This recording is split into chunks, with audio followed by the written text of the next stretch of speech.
असतो आणि आपल्या माध्यमातून मी शिवसेनेची भूमिका, शिवसेनेची मतं ही जनतेपर्यंत पोचवत असतो आणि मला खात्री आहे की आपण सुद्धा सर्व माध्यमं निपक्षपातीपणाने ही जी काही थोडीशी, मी काही लगेच विरोधी मतं नाही म्हणत, पण जनतेच्या हिताची जी आमची पण काही मतं आहेत ती तुम्ही महाराष्ट्राच्या आणि देशाच्या कानाकोपऱ्यात पोचवत असाल. आज मुद्दामून मी तुम्हाला एवढ्यासाठी बोलवलं कारण एकूणच महाराष्ट्रामध्ये हे जे सरकार आहे ते असंविधानिक आहेच, पण आता हे सरकार तरी आहे की नाही असा प्रश्न पडलेला आहे. कारण मुंबईपुरतं आधी बोलायचं झालं तर माझ्या तरी आठवणीमध्ये आजपर्यंत कधीही नव्हतं एवढं प्रदूषण हे मुंबईत आपण सर्वांनी अनुभवलेलं आहे. आणि त्याचं कारण काही तज्ज्ञांशी मी जे बोललो ते असं होतं की नियोजन शून्य विकास कामं, आणि त्याच्यामध्ये सगळीकडे धूळ आणि धुळदाण झाली होती. ते प्रदूषण बघितल्यानंतर आपल्या असंविधानिक मुख्यमंत्री आणि सरकारने असं जाहीर केलं होतं की मुंबईचे रस्ते आम्ही धुवू आणि कृत्रिम पाऊस पाडू. यांच्याकडचं सगळंच कृत्रिमच आहे, पण तो कृत्रिम पाऊससुद्धा त्यांना पाडता आला नाही. सुदैवाने, मी मुंबईपुरतं बोलतोय, सुदैवाने की पाऊस पडला आणि हे प्रदूषण थोडंसं ओसरलं असावं असं वाटतं. मात्र त्याच वेळेला मुंबई व्यतिरिक्त संपूर्ण महाराष्ट्रामध्ये बऱ्याचशा भागामध्ये या अवकाळी पावसाने आणि गारपिटीने शेतकऱ्यांचं प्रचंड नुकसान झालेलं आहे. माझ्या प्राथमिक माहितीप्रमाणे उत्तर महाराष्ट्र, विदर्भ, मराठवाडा या भागामध्ये जवळपास 1,00,000 हेक्टर शेतीचं नुकसान झालेलं आहे. उत्तर महाराष्ट्रामध्ये तर गारपिटीने संपूर्ण द्राक्षाच्या बागा आणि कांद्याचं जे काही पीक होतं, यावेळेला खरीपाची लागवड कांद्याची थोडी उशिरा सुरू झाली होती सप्टेंबरमध्ये. म्हणजे डिसेंबरला हा कांदा काढणीला आला असता, तो पण गेला. एक तर गेल्या मोसमामध्ये केंद्राच्या नाठाळ किंवा नाकर्ते विचित्र धोरणामुळे कांदा शेतकरी रडकुंडीला आला होता. आता कांदाच गेला, त्याच्यामुळे करणार काय? बरं, हे सगळं बघितल्यानंतर मी सुद्धा 2.5 वर्ष मुख्यमंत्री होतो आणि काही गोष्टी मुख्यमंत्र्यांना बसल्या जागेवरती येतात. म्हणजे माहिती जी असते ती बसल्या जागेवरती, काय फिरण्याची गरज नसते. आज जे मुख्यमंत्री जे आहेत असंविधानिक, ते स्वतःचं घर सोडून इतरांची घरं धुंडाळत आहेत. म्हणजे आज सुद्धा मुख्यमंत्री कुठे आहेत असं जर विचारलं तर माझ्या माहितीप्रमाणे ते तेलंगणाला गेलेत. तेलंगणाला जाऊन काय प्रचार करणार, कुठल्या भाषेत बोलणार, काय ते सुरत, गुवाहाटी, गोवा कसं त्यांचं हे चोरटेपणाचा सगळा जो काय प्रवास आहे तो तिथल्या लोकांना सांगणार आहेत का? स्वतःचं घर न सांभाळता दुसऱ्याच्या घरामध्ये डोकावणारे हे भुरटे हे राज्याला न्याय देऊ शकत नाही आहेत. एक तर राज्य असंच पडलेलं आहे वाऱ्यावरती. म्हणजे एक फुल दोन हाफ, दुसरे 2 हाफ कुठे आहेत काहीच कल्पना नाही आहे. कारण मधल्या काळामध्ये सुद्धा दुसरे हाफ होते ते छत्तीसगडला का मध्य प्रदेशला प्रचाराला गेले होते. आज कुठे गेलेत ते कल्पना नाही. दुसरे ज्यांच्यामध्ये डेंग्यू झाला होता ते कुठे आहेत त्याची माहिती नाही आहे. मग शेवटी ह्या राज्याचा मायबाप कोण आहे? विशेष म्हणजे मी जे मगाशी सांगत होतो की काही गोष्टी या मुख्यमंत्र्यांना माहिती मिळत असते. ती माहिती अशी आहे की साधारणतः गेल्या काही दिवसांपूर्वीच आपल्या हवामान खात्याने एक इशारा दिला होता की या काळामध्ये अवकाळी पाऊस होऊ शकतो, गारपीट होऊ शकते. काय केलं मंत्रिमंडळाने, काय केलं मुख्यमंत्र्यांनी? आपल्या कृषी मंत्र्यांनी असं मध्ये जाहीर केलं होतं, धनंजय मुंडे, की दिवाळीपूर्वी पीक विमा योजनेची अग्रिम रक्कम ही शेतकऱ्याच्या खात्यात गेली नाही तर मी दिवाळी साजरी करणार नाही. मला तर काय ते नंतर दिसले नाही. दिवाळीमध्ये फटाक्यांचा आवाज ऐकू आला, पण मुंडेंचा आवाज कुठे ऐकू नाही आला. त्यांनी कुठे फटाके वाजवले मला काही त्याची माहिती नाही आहे. मग शेतकऱ्यांना पीक विमा योजनेची अग्रिम का होईना रक्कम मिळाली का? त्यांच्या खात्यात जमा झाली का? मिळाली असेल तर किती मिळाली, किती जणांना मिळाली? आणि जी काही माहिती आहे ते काही जणांची तर थट्टा झालेली आहे. 20-20 रुपयाचे चेकसुद्धा मिळालेले आहेत. मग कारभार कुठे?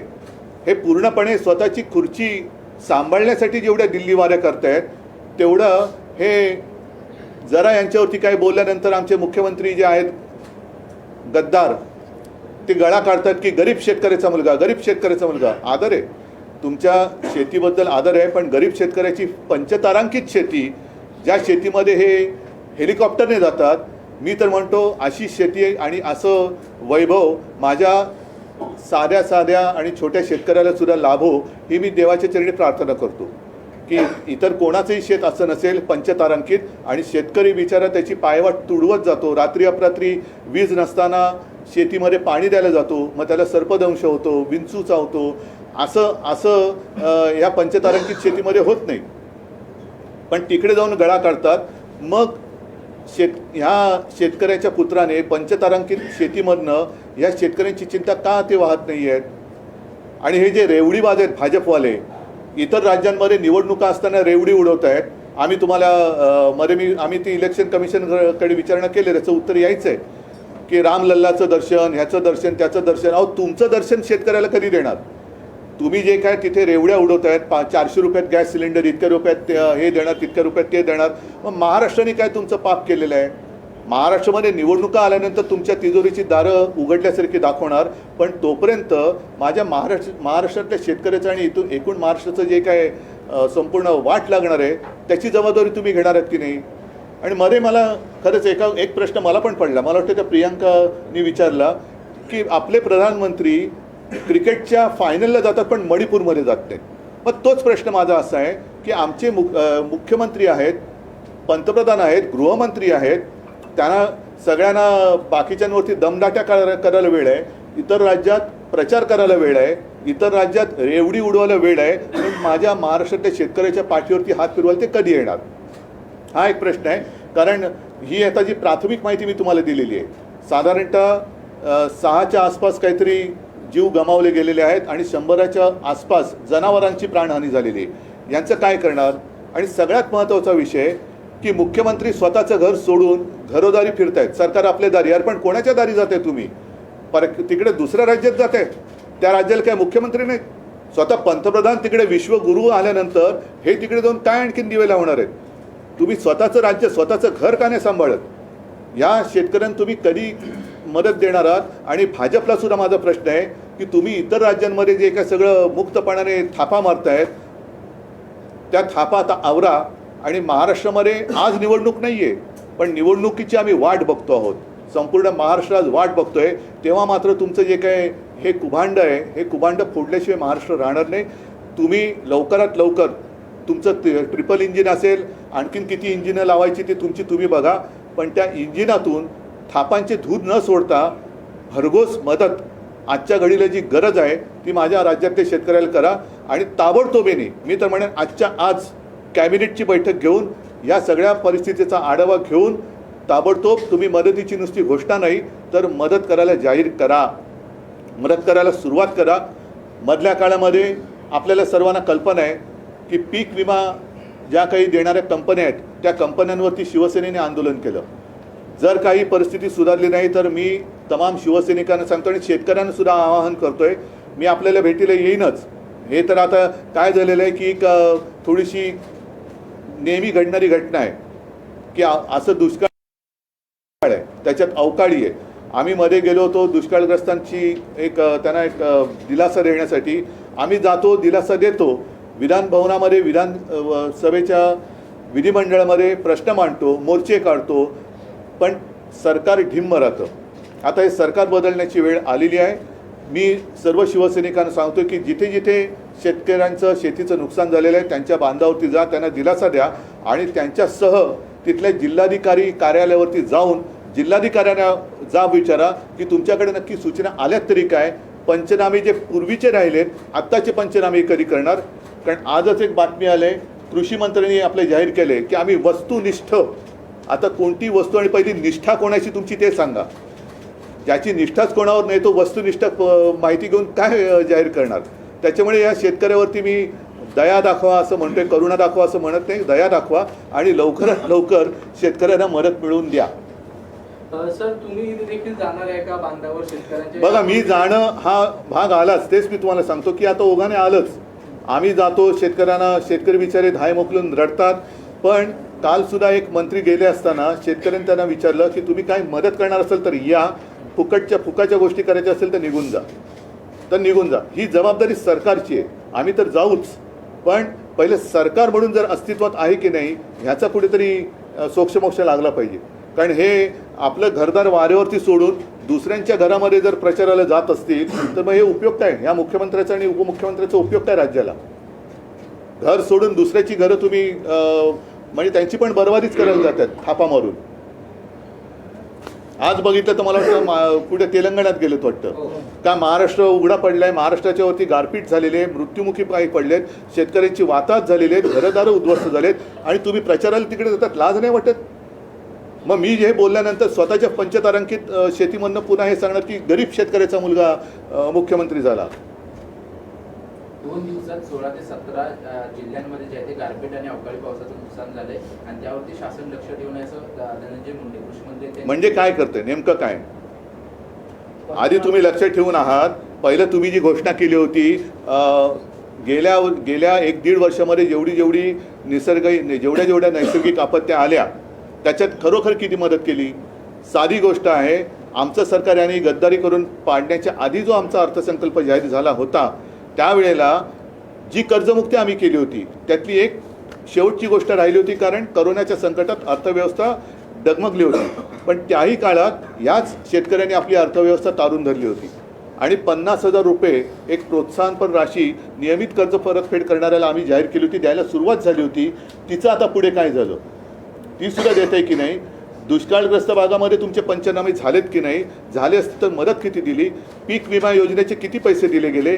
आता अवकाळीचे पैसे तुम्ही कधी देणार? लक्ष ठेवणार ते लक्ष ठेवेपर्यंत तुमची जायची वेळ आली. आता या 1-2 महिन्यामध्ये सुप्रीम कोर्टाचा निकाल लागल्यानंतर लोकशाही आणि संविधानाप्रमाणे निकाल लागेल आणि तो लागला तर यांचे हेच जातील. मग हे कुठे त्यांच्यावर हे कोणाच्या लक्षात पण येणार नाहीत कुठे. उद्धव जी, 6 लोगों की मौत हुई है, 100 जानवरों की अब तक मौत हुई बेमौसम बरसात से. मुख्यमंत्री तेलंगाना के प्रचार में व्यस्त है. शिवसेना की क्या भूमिका है?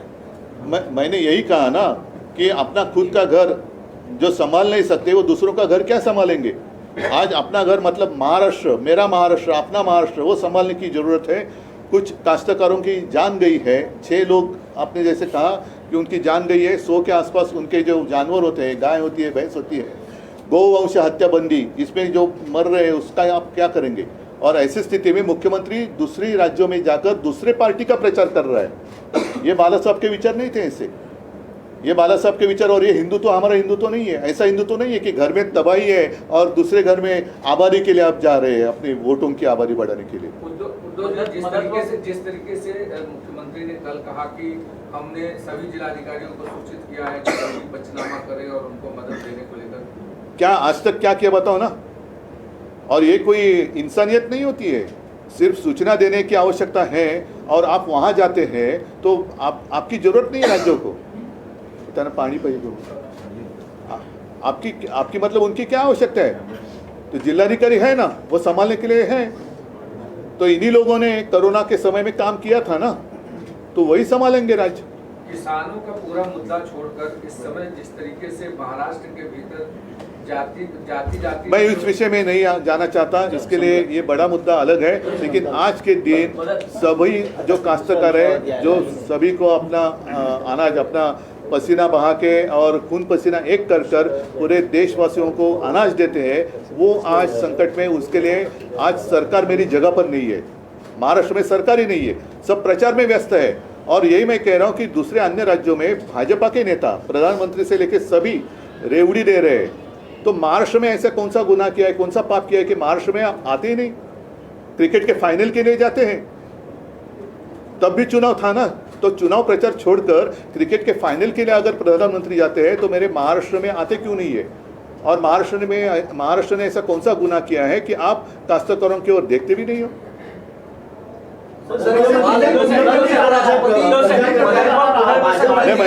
यही मैंने कहा कि यही मैं कह रहा था कि हमारे केंद्रीय मंत्री जी ने कहा, गृह मंत्री जी ने कि कौन से मध्य प्रदेश में आप भाजपा का वोट दो तो आपको हम रामलला का दर्शन करेंगे. लेकिन भाई साहब, आप मंत्री हो, मेरे काश्तकार संकट में आपका दर्शन तो दे दो. उद्धव साहेब पुनर्वसन मंत्री मुख्यमंत्री प्रचार करतायत, राज्यातील भाजपचे इतर नेते देखील उत्तराखंड प्रचार करतात, पण अजित पवार गट जो सध्या सगळे नाही, आता महत्त्वाचा मुद्दा असा, संजय राऊत जी म्हणाले ते बरोबर आहे. आपल्या राज्यात काही तालुक्यात आणि जिल्ह्यात दुष्काळ जाहीर केला, म्हणजे दुष्काळाचं संकट आहेच. त्याच्यासाठी तुम्ही काय केलं? आज सुद्धा कितीतरी टँकर सुरू आहेत आणि आमचे हे गद्दार म्हणतात आम्ही मुंबईचे रस्ते देऊ. पाणी कुठून आणणार? पाण्याचा नाश करतायत. तर एक तर दुष्काळात हा सरकारचा 13वा महिना आहे. दुष्काळात 13वा महिना म्हणतात, तसं हे सरकार म्हणजे 13वा महिना आहे दुष्काळातला.